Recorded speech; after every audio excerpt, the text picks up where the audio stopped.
मान गए नहीं। पयस्विनी तरुणी शील रूप गुणों प्रपन्ना कपिला हेम श्रृंगी। कपिला गांव का दान किया करते थे। न्यायार्जिता रूप खुरा सवस्सा दुकूल माला भरणा ददावहम। नई नई प्यारी गाय दान दिया करते थे। वो भी कैसे कहते हैं, उनका जो खुर है पैर ना, उसमें चांदी के खुर बनवाते थे।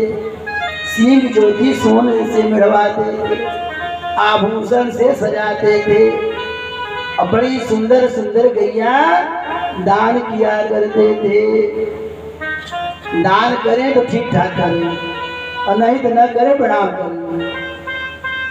लेकिन आजकल जो पूजा पाठ का नाम आता है ना, तब फिर क्या बात है, दुकानदार से कुछ कहिए मत, इतना ही कहिए कि पूजा में सामान ले जाना है, वो अलग ही निकाल के रखा है, सब तुरंत बांध के दे देगा, ले लेगा।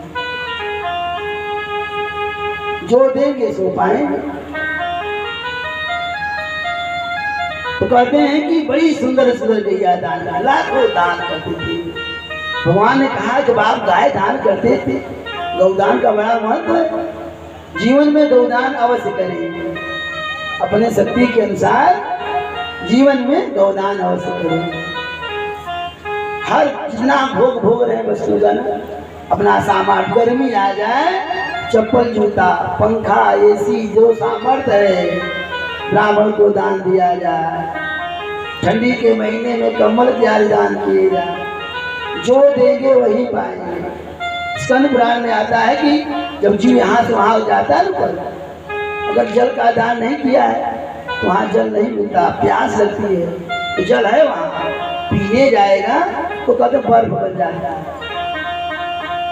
ऊपर फल लगे रहते, बड़े सुंदर सुंदर फल। फल का दान नहीं किया, या आपके निमित्त आपके पुत्र आपके पौत्र आपके श्राद्ध के दिन ब्राह्मण को खिलाएं, फल जल दान दें तो मिलेगा। नहीं देंगे तो अगर हम फल तोड़ने जाएंगे, कहते हैं फल पत्थर हो जाता है। ये स्कंद पुराण में ऐसा आया है। इसलिए अपने शक्ति के अनुसार जीते जी हर वस्तु का दान करना चाहिए। एक राजा थे, अन्नदान कभी नहीं किया, उन्होंने सब कुछ दान किया, स्वर्ण दान, भूमि दान, सब दान। ऊपर गए अन्न न मिले खाने को, सुने होंगे आप, वो आते थे जमीन पर मृतलोक में, अपनी मांस खाते थे, अपना ही शरीर खाते थे। हमारे यहाँ दान की बड़ी महिमा है।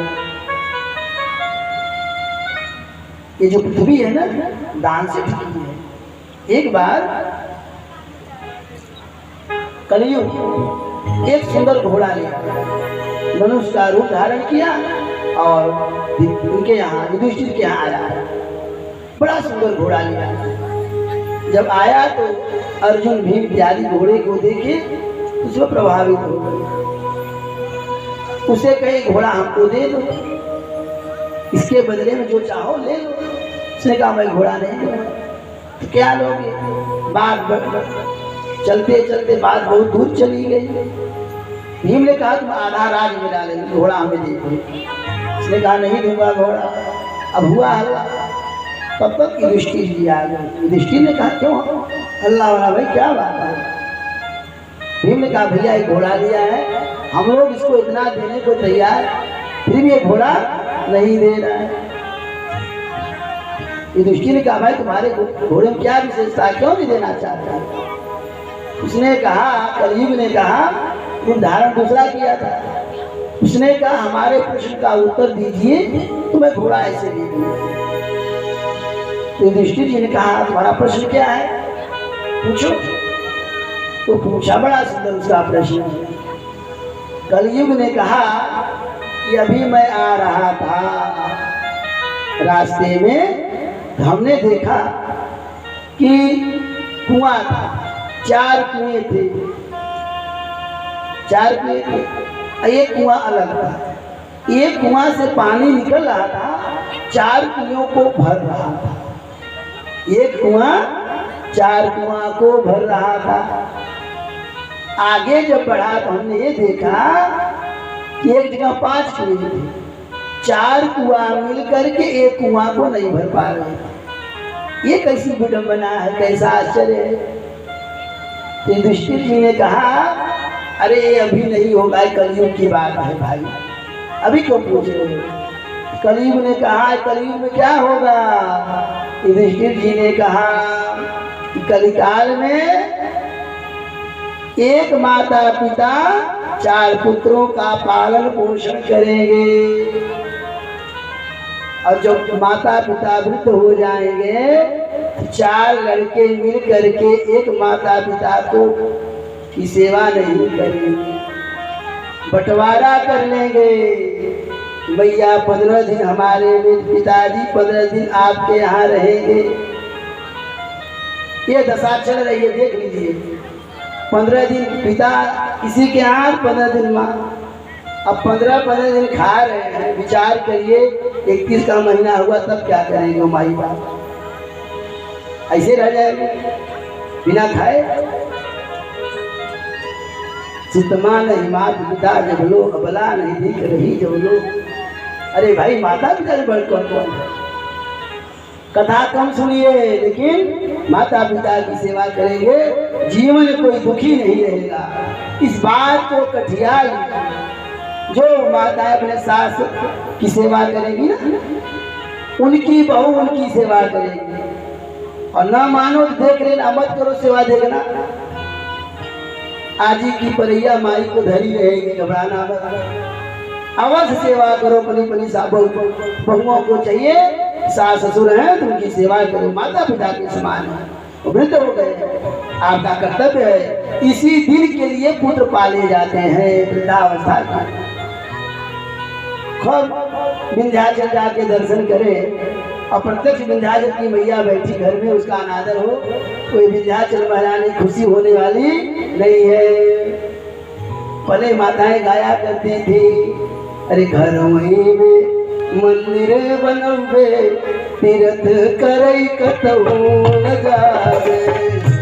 मंदिर बनैबे, तीर्थ करई कतहु न जावे। मंदिर बनैबे, तीर्थ करई कतहु न जावे। मंदिर बनैबे, तीर्थ करई कतहु न जावे। सासु है गौरा ससुर है शंकर, सासु है गौरा ससुर की शंकर। सास है गौरा ससुर की शंकर, सासु है गौरा ससुर की शंकर। पति के विष्णु बनैबे, तीर्थ करई कतहु न जावे। पति के विष्णु बनैबे, तीर्थ करई कतहु न जावे। बनैबे, तीर्थ करई कतहु न जावे। घरवई में मंदिर बनैबे, तीर्थ करई कतहु न जावे। सासु है गौरा ससुर की शंकर, सासु है गौरा ससुर की शंकर। पति के विष्णु बनैबे, तीर्थ करई कतहु न जावे। विष्णु बनैबे, तीर्थ करई कतहु न जावे।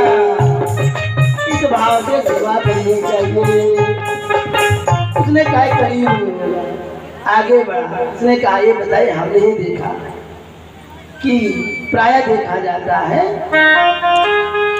कि गाय, वो गाय का जो बछिया हो तो गाय को पीती है, लेकिन हमने ये देखा जो गाय थी ना वो अपने बच्चे को पी रही थी, बछिया को पी रही थी। ये कैसा आश्चर्य। युधिष्ठिर जी ने कहा कलयुग में होगा तो क्या होगा। कहे माता पिता अपनी कन्या का धन खाएंगे, ये कलयुग में होगा। बनारस में चले जाइए, वहाँ अपनी बेटी के यहाँ लोग आते हैं ना, मोछा बोल के खाते हैं। बड़ा दोष है, कन्या के घर खाना नहीं।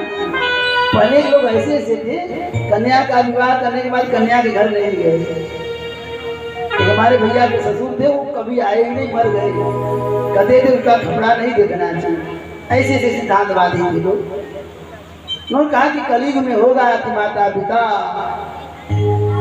कन्या का धन खाएंगे। भागवत में आया ना, आया कि लोग कलयुग में अपनी कन्याओं को बेचेंगे। उस दिन कथा हुई पहले दिन की ना मतलब। तब तीसरा प्रश्न किया कि मैंने ये देखा कि एक पत्थर कई क्विंटल का था, तो एक तार में लटका हुआ, एक तार में, और टूट नहीं रहा। युधिष्ठिर जी ने कहा भाई ये कलयुग की बात है। क्या है? कहीं कलयुग में सारे धर्म लुप्त हो जाएंगे, सिर्फ एक धर्म बचेगा। कहे क्या? कहे दान। केन विधि ने दान दिए कल्याण। पृथ्वी जो है ना कलयुग में केवल दान से टिकी है, इसलिए दान अवश्य देना चाहिए। राजा जी ने कहा हमने बड़ा दान किया। एक दिन क्या हुआ, कुछ गऊ दान किए ब्राह्मण देवता को, वो गऊ चली आई हमारे गऊ में मिल गई, और दूसरे ब्राह्मण देवता हमने फिर दे दी। जिसकी गऊ थी वापस आ रहे थे, और जिसको दिया था वो लेके जा रहे थे। जो वापस आए उन्होंने कहा मेरी गाय है, और जो अभी वाले ने कहा हमको अभी मिली गाय। आपस में विवाद हुआ, राजा जी के पास आए। राजा जी ने कहा भाई आप हमारे बदले में दूसरी गाय लेंगे। उन्होंने कहा नहीं मैं यही लूंगा। नहीं माने, उन्होंने श्राप दे दिया ब्राह्मण देवता ने, तू गिरगिट जैसा रंग बदलता जा, गिरगिट हो जा। तो कहते हैं मैं श्राप के कारण गिरगिट हुआ।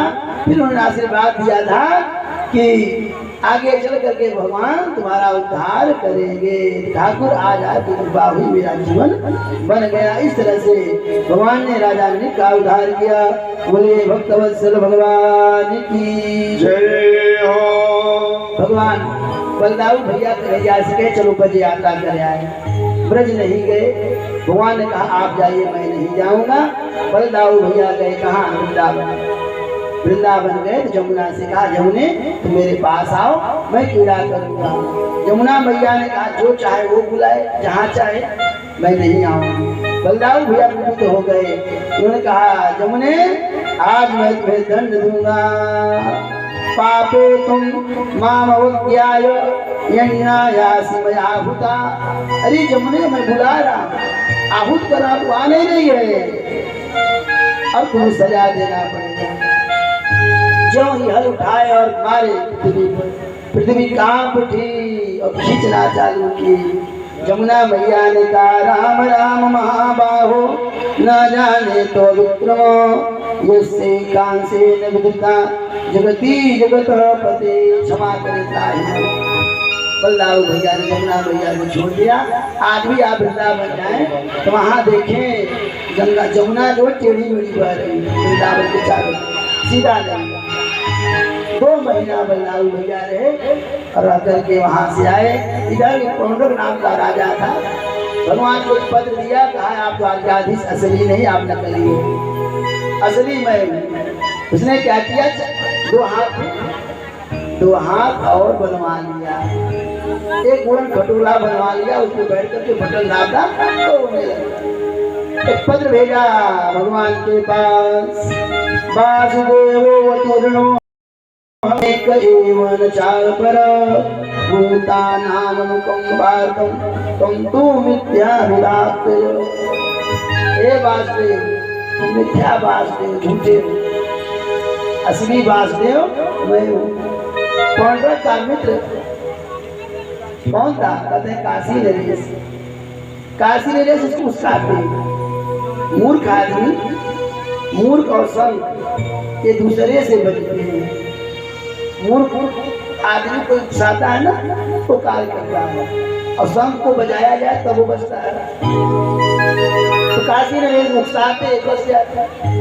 एक द्वारका पे चढ़ाई के भगवान ने कहा आओ तुम्हारी व्यवस्था कर दें। कन्हैया ने क्या किया? पौंडर का कल्याण कर दिया। बोले भक्तवत्सल भगवान की जय हो। पौंडर का कल्याण किया भगवान ने। उसके बाद कथा आती है कि द्विविध नाम का एक बंदर है। बलदाऊ भैया एक घड़ा रखे थे, बड़ा सुंदर कलश। वो द्विविध नाम का बंदर जो रामा अवतार है, भगवान राम के साथ युद्ध किया था। वो आया, बलदाऊ भैया के कलश को तोड़ दिया। जब तोड़ दिया तो बलदाऊ भैया क्रोधित हुए, उसका वध कर दिया। परीक्षित जी ने कहा भगवान ये दुहित नाम का जो बंदर था वो तो राम का भक्त था, भगवान ने ऐसा क्यों किया? कहते